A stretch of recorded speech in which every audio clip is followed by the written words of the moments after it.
Nikolai Bernstein, c'était un neurophysiologiste soviétique, il est mort en 1966.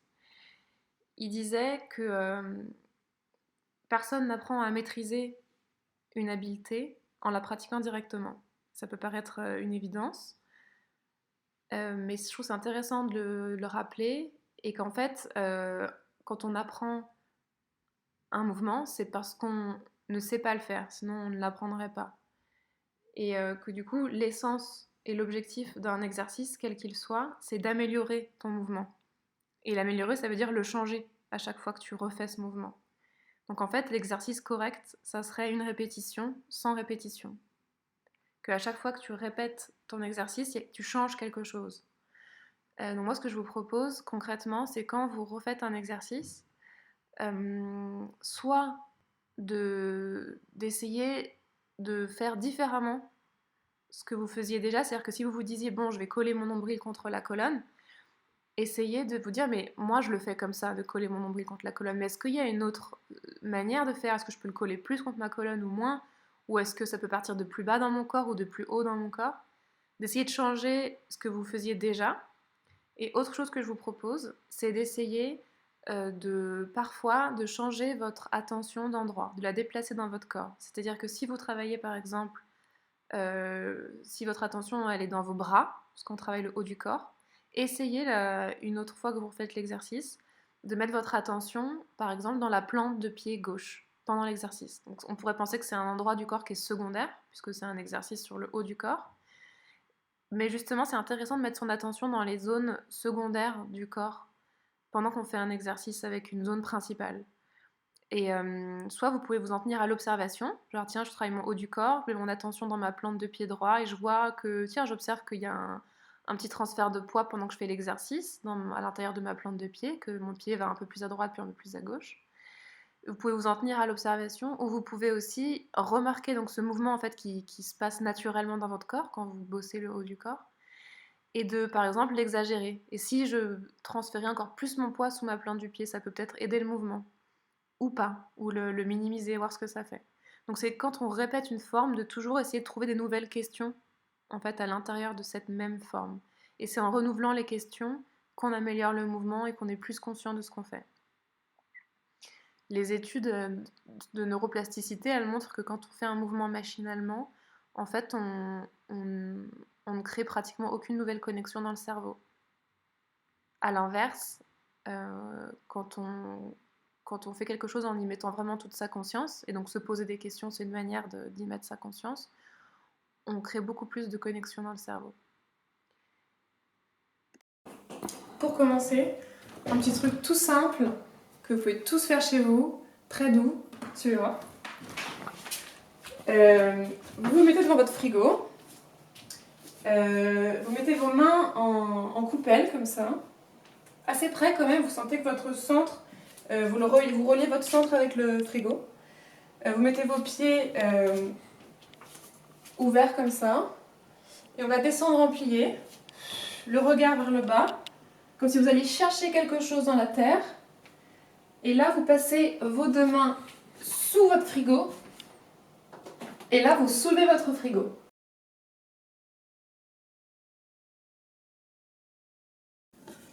Alors, on commence avec un massage des doigts. Et donc, avec la main droite, on fait comme une pince, avec le pouce qui va être sur la ligne supérieure des doigts. Peut-être que je m'en rapproche. Donc, on va faire comme ça et on va tirer. Et on va ça avec tous les doigts un par un. Et c'est censé être agréable. Donc en fait, la pression, elle est à la fois de la part du pouce de la main active et de la tranche de ce doigt-là, de la main active. Comme ça, tout le doigt, il est pris comme dans un fourreau qui l'étire. On fait l'autre main.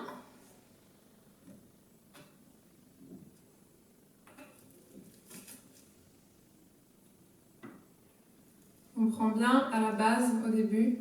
Là, il y a la phalange. Jusqu'au bout de l'onglet. On lâche. Ah ouais, et là on va faire comme s'il y avait un mur de chaque côté qu'on voudrait repousser de nous. Donc on va bien avoir les doigts bien écartés et on va pousser comme ça. Et c'est censé stretcher jusqu'au bout des doigts. Et c'est pas très agréable.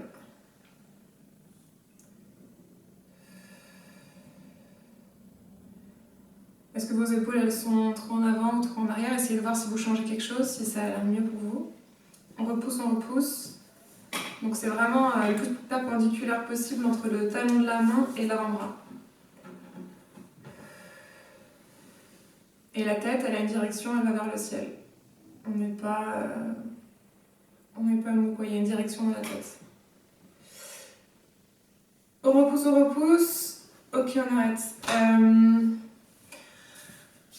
On va faire 8 jetages de poudre vers l'avant, 8 vers le ciel, peut-être que je m'assois comme ça vous voyez, 8 vers le côté, et on refait 8 devant, 8 en l'air et 8 sur les côtés. L'idée c'est vraiment, on part avec les mains, les doigts comme ça les uns contre les autres en boule, et comme si on voulait jeter de la poudre ou quelque chose comme ça. Et les bras sont tendus. Donc on commence. 1, 2, 3, 4, 5, 6, 7, 8 et 1, 2, 3, 4, 5, 6, 7, 8 et 1, 2, 3, 4, 5, 6, 7, 8 et 1, 2, 3, 4, 5, 6, 7, 8, 1, 2, 3, 4, 5, 6, 7, 8. Bon, ça brûle. 3, 4, 5, 6, 7, 8. Ensuite, on va faire des tours de poignet. Donc l'idée, c'est de faire un peu comme si on disait mais non à quelqu'un. Donc on va en faire. Ça fait des tours. C'est des tours. On va en faire 16 dans cette direction et 16 dans cette direction. Les coudes sont plutôt fixes. L'idée, c'est qu'ils restent plus ou moins fixes dans l'espace. Donc 1, 2, 3, 4, 5, 6, 7, 8, 9, 10, 11, 12, 13, 14, 15, 16. Et dans l'autre sens, 1, 2, 3, 4, 5, 6, 7, 8, 9, 10, 11, 12, 13, 14, 15, 16. Normalement, les poignets sont échauffés. S'ils ne sont pas assez échauffés pour vous, vous en refaites, parce que là, on va faire beaucoup de trucs sur les poignets. Donc, pour ne pas vous faire mal, il faut qu'ils soient chauds. Alors,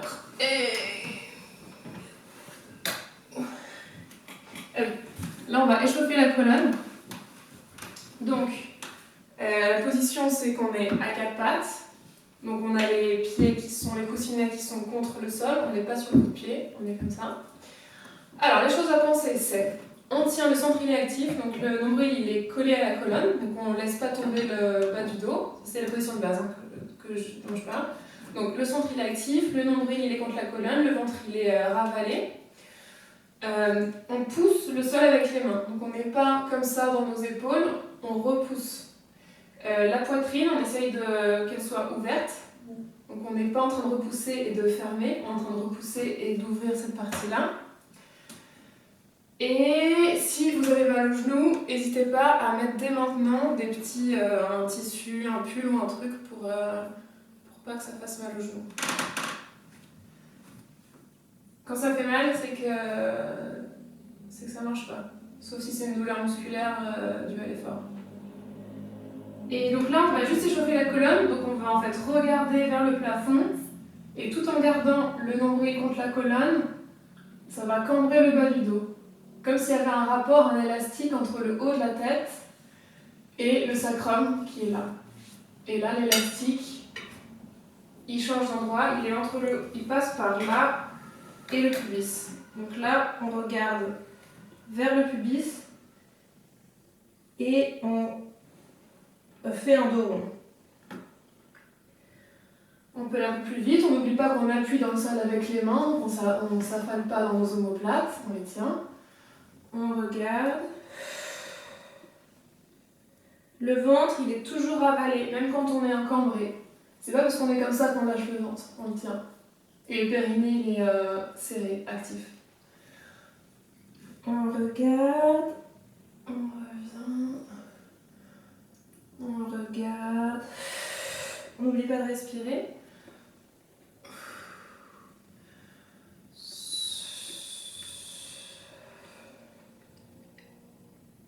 Et là, vous arrêtez dans la position cambrée. Vous gardez le dos encambré, vous changez juste la tête. Vous allez la mettre dans la position où elle regarde vers le pubis. Et là, on repart, du coup, la coordination est différente. Donc, le dos, il va devenir rond. Et avec la tête, on va regarder au plafond. Donc, on fait l'inverse au niveau de la coordination que ce qu'on a fait jusqu'à présent. Le dos rond, les yeux au plafond. Le dos cambré, les yeux vers le pubis.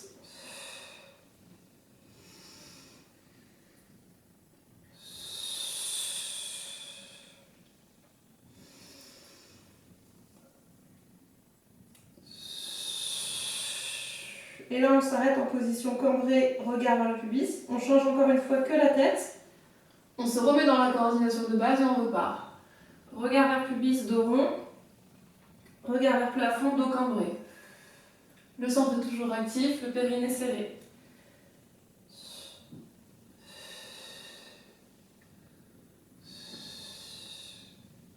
Ok. On arrête, on se repose 2 secondes.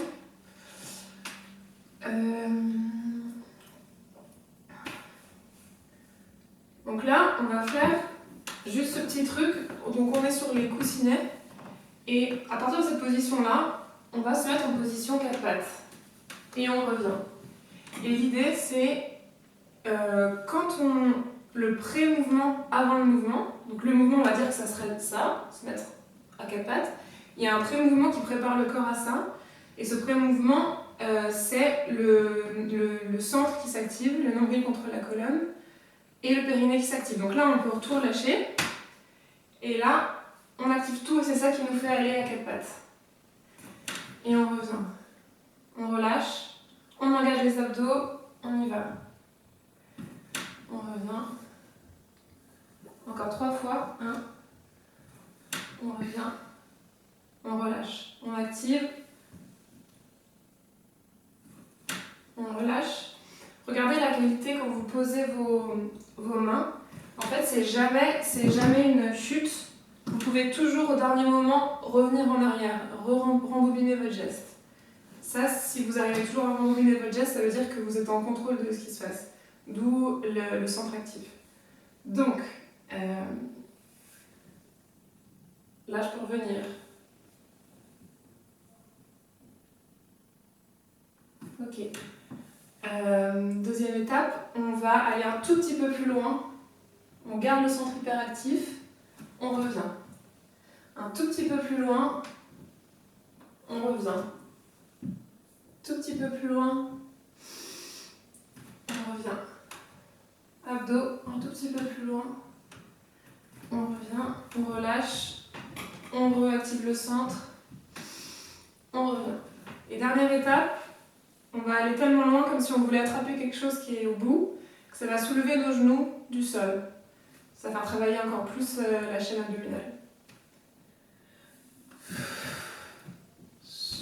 Et quand tu reviens, tu claques pas tes genoux contre le sol. Ça, c'est impossible. Donc tu contrôles, et tu contrôles grâce à tes abdos.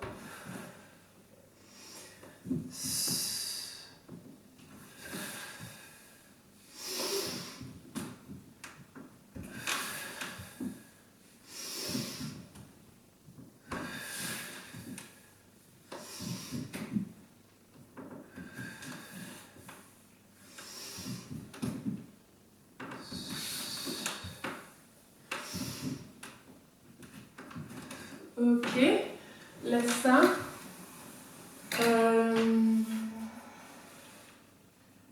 Ah oui.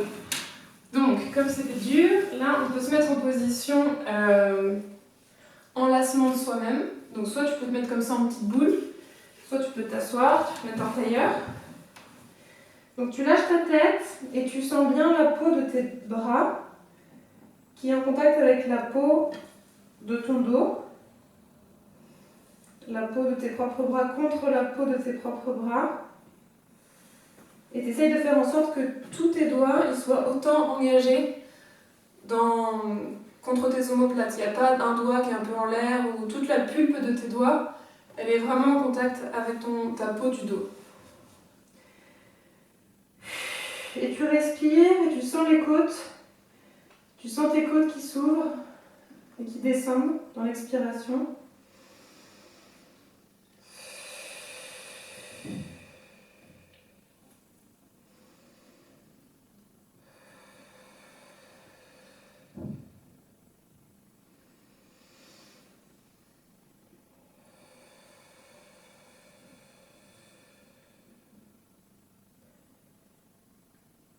Et dernière respiration. Ok. Alors là, allongé au sol, on va faire l'exercice du pieu dans le ventre. Donc t'imagines qu'il y a un pieu qui te transperce là où il y a ton nombril et qui transperce le sol derrière toi. Donc t'es cloué au sol avec ce grand pieu là. Donc cette partie-là, tu vas pas pouvoir la bouger. Tu vas pouvoir bouger comme en forme de banane en fait, autour de ce pieu, donc de gauche à droite. Mais cette partie-là, elle va rester fixe au sol. Donc tout ce qui bouge, ça va être le regard, la tête, les bras et les jambes. Ça ne bouge pas. Et ça, et en plaquant, en pensant à cette framboise qu'on voudrait écraser, donc là on peut pas, parce qu'on a les jambes qui sont tendues au sol, posées au sol. Donc le dos, forcément, il a ce petit cambré naturel. Mais l'idée, c'est qu'on ne veut pas laisser faire ça. On veut quand même tenir le centre. Donc on n'est pas écrabouillé comme ça, on ne peut pas écraser la framboise dont je parlais dans la première vidéo, mais on peut quand même tenir le ventre, avaler le ventre et serrer le périnée. Donc on va faire gauche, droite, et on va le faire 7 fois. Je compte. 1, on voit maximum le regard, la tête, on n'oublie pas, on revient. Et 2 à droite. On revient, ça bouge pas. C'est-à-dire que quand je suis comme ça, là, vers la gauche par exemple, là je sens vraiment une opposition, je lutte pour pas que ça fasse ça. Je lutte dans tout mon côté droit, ma hanche droite pour que ça reste bien au sol. Et 4. Et 5. Et 6. Et 7. Et on revient. On étire tout.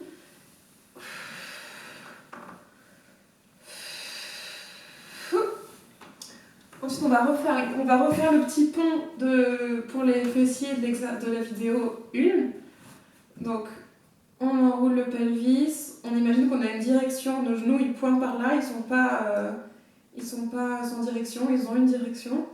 Là, on imagine qu'on a un petit feu de camp. Donc, on ne veut pas que ça nous brûle les fesses. Donc, on contracte bien les fesses vers le haut. On tire le nombril contre la colonne.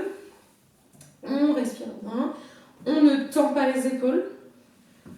Elles sont bien dans le sol. On serre les fesses. Et là, pour ceux qui veulent, tu peux soulever pour tester à quel point ce fessier-là il est super fort. Tu peux soulever ta jambe et tu reposes doucement. Tu fais attention à pas que ça te fasse perdre ta position. Tu maintiens toujours vers le haut, les fesses vers le haut. Tu peux soulever l'autre jambe. Ou sinon, tu restes en pont hein, si c'est trop difficile. On reste encore 10 secondes. 1, 2, 3, 4. On réactive la position. 7, 8, 9, 10. Et on descend doucement. Les genoux continuent à vouloir pointer en diagonale haute. On continue à tenir le ventre. On contrôle jusqu'au dernier millimètre. Et on relâche. Ensuite, on se remet à quatre pattes. On pense toujours aux mêmes choses. Le nombril contre la colonne, périnée serré. Tu repousses le sol avec tes mains qui sont bien comme des palmes qui sont contre le sol. Et là, tu vas lever une jambe sans casser le bas du dos. Tu continues à tenir le bas du dos dans la même position. On va faire 10 fois. 1, Ah oui, et un truc hyper important, comme là je lève une jambe, c'est de ne pas me laisser m'écrouler sur la partie, sur le côté opposé de la jambe levée. Donc là, ça va solliciter beaucoup les abdos, c'est-à-dire que je veux rester, je veux que mon dos, mon corps, il soit dans la même situation que quand j'ai les deux genoux au sol. Si je laisse faire, quand je lève la jambe gauche, tout mon corps va partir vers la droite pour compenser. Ça va faire ça. Là, moi, ce que je propose, c'est qu'on essaye de rester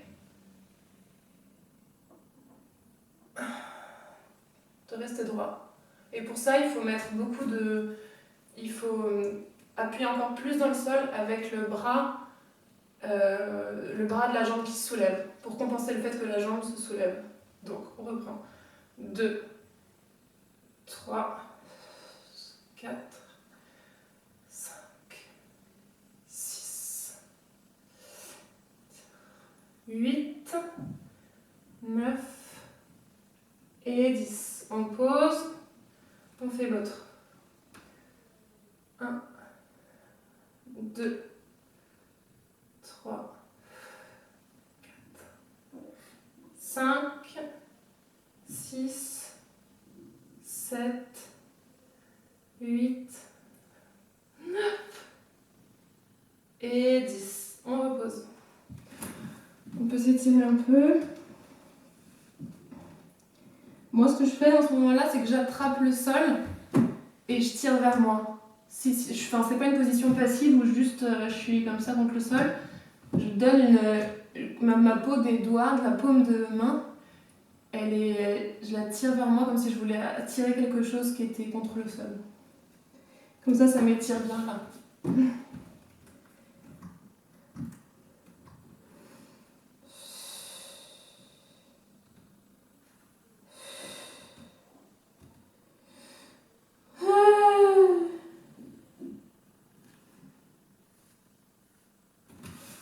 Ok, on pose les mains sur le côté, on revient. Ah oui, dernier exercice, on le fait debout. Alors, on va se mettre en position écartée où c'est confortable pour vous et où vous pouvez plier dans un plié assez profond et que vous soyez à l'aise. Donc si vous êtes trop ouvert, ça va être galère. Donc mettez-vous dans une des directions qui sont bonnes pour vous. Sachant que quand on plie, ce qui est vachement important, c'est que tu imagines que tu as un petit fil qui part de derrière de chaque genou et qui te tire vers l'arrière. Ça, c'est pour éviter les gens qui plient et qui se font mal parce qu'ils plient et que le genou et le genou qui vont vers l'intérieur. Donc tu as constamment tes deux petits fils dès que tu plies qui te tirent les genoux vers l'extérieur. Ça protège ton articulation. Et pour que les omoplates elles soient engagées, c'est-à-dire un peu tenues vers l'arrière mais pas non plus comme ça, je propose d'imaginer que, que tu retiens un petit lézard par sa queue dans chaque main. Donc en fait, le fait que tu retiens, mais comme un lézard c'est petit, tu vas pas retenir comme ça, tu vas juste engager un petit peu donc toute la chaîne là, donc ton omoplate elle va aller vers l'arrière. Et donc pendant tout l'exercice, tu imagines que tu as ces deux petits lézards qui essayent de partir et toi tu les retiens très doucement parce que tu veux pas que la queue elle se détache comme la queue des lézards se détache quand tu tires trop. Donc on est comme ça, on plie, on tient les petits lézards. On a les fils des genoux qui tirent les genoux vers l'arrière. On sent que ça fait travailler tous les fessiers et l'arrière des jambes. Et on reste. Périnée, le centre actif. Une direction, la tête, elle a son espace. Elle est pas, on l'oublie pas. On essaye de voir si on met un peu plus notre poids sur la tranche externe de la plante des pieds. Sans que ça change rien à la position, juste on met un peu plus de poids, puis à l'inverse, on voit ce que ça fait si on met plus de poids dans la tranche interne et on revient dans la tranche externe. Ok, on remonte, on redescend et là on tient toujours les lézards, toujours le périnée et là on va juste soulever les talons et les baisser 10 fois. 1, 2, 3, 4, 5, 6, 7, 8, on remonte, on redescend. Et là on va avancer les orteils, puis les talons vers l'avant, puis les orteils, puis les talons, puis les orteils, puis les talons, puis les orteils, puis les talons, puis les orteils, puis les talons, puis les orteils. On est pieds joints, on lâche les lézards. Et là on s'étire sur les côtés avec le regard. On tient toujours le nombril contre la colonne. On lâche. Et voilà.